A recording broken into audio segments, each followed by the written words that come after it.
जय श्री कृष्णा मित्रों, कैसे हैं आप लोग। उम्मीद करती हूँ आप लोग बहुत अच्छे होंगे ईश्वर की कृपा से और अपने जीवन में निरंतर आगे बढ़ रहे होंगे। तो दोस्तों, हम लेकर आ गए हैं आपके लिए एक नई कहानी। उम्मीद करती हूँ आपको पसंद आएगी और कहानी को पूरा सुनिएगा और कमेंट अच्छा लगे तो कमेंट में जय माता दी ज़रूर लिखिएगा। तो दोस्तों, ये कहानी है बिमला और उसकी बेटी रावी की। बिमला बहुत ही धार्मिक प्रवृत्ति की महिला थी। घर के कामों में एकदम एक्सपर्ट थी। हाथों में तो जैसे उसके जादू था। कुछ भी बनवा लो, एक साथ दो दो डिशें वो तैयार कर देती थी। उसके घर वाले भी उसके खाने की तारीफ करते और जो मेहमान आते वो भी। जिस काम को वो हाथ में लेती उसे पूरा करके ही दम लेती। वो हर काम मेहनत से और लगन से करती, ईश्वर पे बहुत भरोसा करती थी। और बिमला का पति प्राइवेट जॉब करता था। उसका एक बेटा भी था जो बहुत ही संस्कारी और सरल स्वभाव का था। उसकी बेटी रावी थोड़ी चंचल और हंसमुख स्वभाव की थी। उसे हंसना और हंसाना बहुत पसंद था और पढ़ना भी। वो अपनी माँ के कामों में थोड़ी बहुत मदद कर दिया करती थी, जैसे झाड़ू पोछा। वो रोज़ वो भी नहीं, क्योंकि उसे स्कूल जाना रहता था और वो स्कूल जाकर पढ़ाई करती और इसी तरीके से उनका दिन बीत रहा था। उनकी आर्थिक स्थिति अच्छी नहीं थी, अ, लेकिन फिर भी बिमला अपने बच्चों को किसी चीज़ की कमी नहीं होने देती थी। वो खुद की ज़रूरतों को मार कर अपने परिवार का ध्यान रखती थी। वो सोचती थी उसके बच्चे पढ़ लिख कर कुछ बन जाएं और नौकरी करने लगें, जिससे उनके जीवन में सुधार आ जाए। वो खुद भी पढ़ने में अच्छी थी, लेकिन परिस्थितियों के कारण वो उतना पढ़ नहीं पाई। और परिवार भी था, तो परिवार में पहले आप जानते हैं कि इजाज़त ही नहीं मिलती कई कई परिवारों में। उसको किसी का सपोर्ट भी नहीं मिला, तो इसलिए वो चाहती थी मेरे बच्चे कामयाब इंसान बने। बिमला और उनके परिवार का दिन ऐसे ही बीत रहा था। और बिमला लेकिन किसी से किसी अपनी कमियों का शिकायत नहीं करती थी कि मेरे पास ये नहीं है वो नहीं। जैसे कुछ औरतें करती हैं कि अरे हमारे पास ये नहीं, सब कुछ रहता तब भी उनको किसी न किसी चीज़ की कमी ही रहती है। और लेकिन बिमला का ऐसा नहीं था। जो भगवान ने दिया उसी में खुशी से और संतोष से जीवन जीती थी और भगवान पर बहुत भरोसा रखती थी, माता रानी पर। उनकी पूजा पाठ करती और बहुत ही लगन से सब चीज़ें करती। बिमला की एक सहेली भी थी, अर्चना, जिसका घर उसी शहर में था। और अर्चना बिमला के यहाँ आती, बिमला उनके यहाँ जाती। हंसी मजाक होता, बातें होती।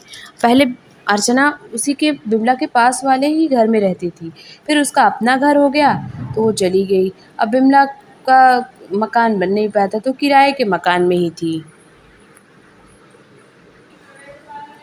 बिमला जो है उनके यहाँ आती और अर्चना फिर मैंने आपको बताया ना कि अर्चना का घर बन गया तो अपने घर में चली गई।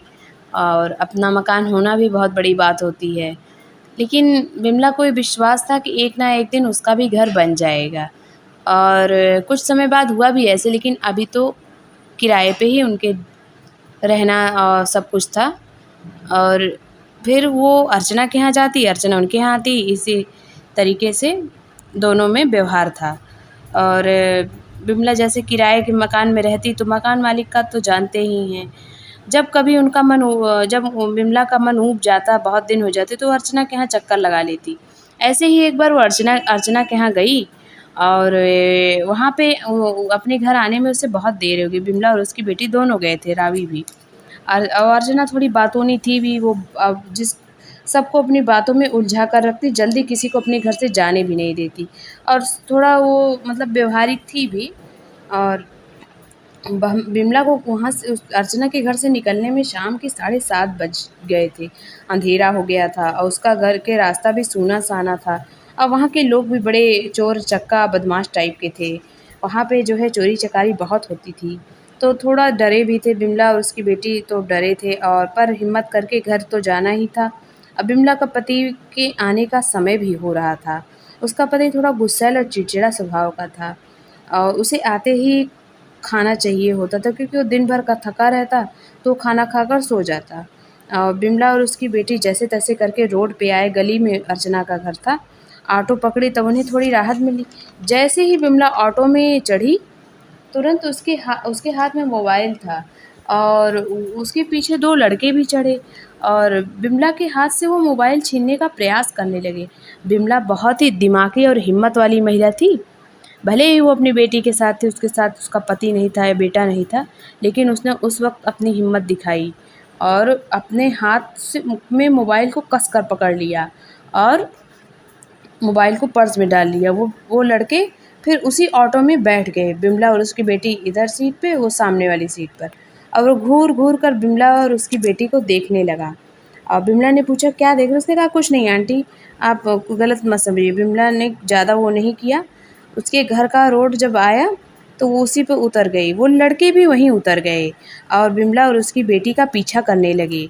अब बिमला और उसकी बेटी तेज कदमों से अपने घर की ओर चलने लगे। वो डरे हुए थे और भगवान का नाम ले रहे थे कि किसी तरीके से हम अपने घर पहुंच जाएं। बस जो है जो है उसके घर का रास्ता भी थोड़ा मतलब रात हो गई थी तो सब रास्ता खाली ही था, ज़्यादा लोग नहीं थे, सब अपना गाड़ी से ही आते जाते थे और उसका घर गली में था तो जाने में वक्त लगता था। इस तरीके से वो लड़के उनका पीछा करते, वो तेज कदमों से चल रहे थे। फिर विमला की बेटी ने कहा, एक सरकारी आवास दिखा। उसने अपनी माँ से कहा, चलो इसी में, उसमें गार्ड भी थे। उसने कहा, जल्दी से इसी में चले चलते हैं और यहीं पे छिप जाते हैं। दोनों वहाँ पे गए, वहीं पे छिप गए। मतलब जो कोई अधिकारी रहे होंगे उन्हीं का घर था। उस वक्त उनका गेट खुला था, दोनों माँ बेटी उसी गेट के पास खड़े हो गए।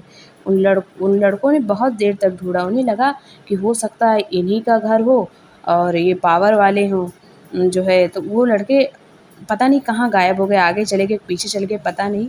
और बिमला और उसकी बेटी जो है कुछ देर वहीं खड़े रह गए और उन लड़कों को दूर जाते हुए देखा कि वो दूर चले गए हैं तो उन धीरे से निकले। फिर वहीं उनके मोहल्ले की 3-4 औरतें जा रही थी तो बिमला और उसकी बेटी ने उसी ग्रुप में चले गए। वो भी बातचीत करते, क्योंकि अगर अकेले रहते तो ज़्यादा उनके ऊपर अटैक होने का डर था और वो लड़के हो सकता फिर कहीं से छिपे हों, उनका पीछा करने लगते। और वो उन महिलाओं के साथ थे तो जो है हो गई तो ज़्यादा लोगों में वो हमला नहीं कर सकते थे, उन्हें खुद ही हमला होने का डर रहता। इस तरीके से वो अपने घर को पहुँचे। जैसे ही बिमला अपने घर पे पहुँची उसने भगवान को धन्यवाद किया, हाथ जोड़ा, उसकी बेटी ने भी हाथ जोड़ा। खाना बनाया, कुछ देर बाद पूजा पाठ करने के बाद उसका पति आया। उस वक्त उसने अपने पति को कुछ नहीं बताया, पर सुबह हुई उसने सारी कहानी बताई। उसके पति ने कहा, तुम्हें इतनी रात करने की ज़रूरत ही नहीं थी, उस इलाके में जो है जानती तो हो। बिमला ने कहा, बस बातों में पता ही नहीं चला। और फिर उसने सोचा कि अब मैं कभी इतना देर नहीं करूँगी। फिर उसने ये सब भगवान की कृपा समझकर भूल गई दोनों माँ बेटी। कुछ समय बाद उनका भी अपना घर बना और वो अपने घर में खुशी-खुशी रहने लगे। तो देखा मित्रों, कैसे बिमला और उसकी बेटी ने दिमाग लगाया। अगर वो सरकारी आवास में नहीं गए होते तो उनको वो मार भी सकते थे या उनका पर्स छीन लेते। या औरतें तो आप जानते ही हैं, कान में या गले में चैन मतलब सोने की चीज़ें पहनती हैं। वो उनका मकसद तो चोरी ही रहा होगा, जब उसने मोबाइल छीना तो यही मकसद रहा होगा या जो भी था। तो मुसीबतें आती हैं ज़िंदगी में, कठिन समय आता है, लेकिन हमें उसका हल सोचना चाहिए और भगवान को याद करना चाहिए, क्योंकि भगवान को हम याद करेंगे ना, वो कोई ना कोई उपाय हमें सुझा देते हैं और हमारे लिए वो किसी न किसी रूप में आ भी जाते हैं। इतना विश्वास रखिए।